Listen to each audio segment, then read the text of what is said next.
Last night's operation took a major terrorist leader off the battlefield, and it sent a strong message to terrorists around the world. We will come after you and find you.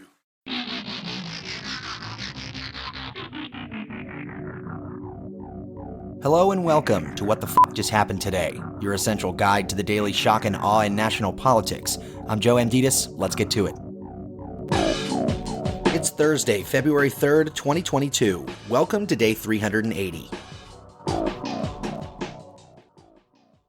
The United States accused Russia of planning to fabricate a video showing an attack by Ukraine on Russia or Russian-speaking people and use it as a pretext for an invasion. DoD Press Secretary John Kirby said the scheme to stage and film a fabricated attack, which could include, quote, graphic scenes of a staged false explosion with corpses, end quote, would be used to accuse Ukraine of conducting a genocide against Russian-speaking people.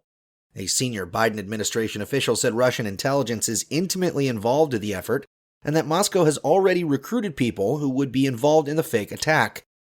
The White House declassified the intelligence to deny Russia the chance to use the video as a reason to mount an invasion.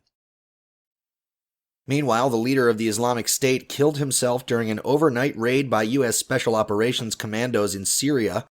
Abu Ibrahim al-Hashimi al-Qurashi detonated an explosive, killing himself and 12 other people, including his wife and children, as U.S. forces approached with the intention of capturing him. Biden said the raid serves as a testament to America's reach and capability to take out terrorist threats, calling the leader's decision to detonate an explosive, quote, a final act of desperate cowardice with no regard to the lives of his own family or others in the building, end quote. Moving on, less than 3 weeks before the Capitol riot, Trump's allies circulated a memo arguing that he should use the National Security Agency and Defense Department to find evidence of election fraud and foreign interference. The plan, according to the memo, called for Trump to appoint 3 men to lead an effort to seize and analyze, quote, NSA unprocessed raw signals data, end quote, and then declassify the purported evidence to help Trump win.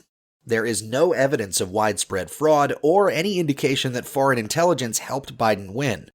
One informal advisor to Trump at the time called the effort amateur hour. In a separate memo, authored just over 2 weeks after Election Day, lawyers working with the Trump campaign laid out the rationale for creating alternate slates of electors as part of an effort to buy time to overturn the results.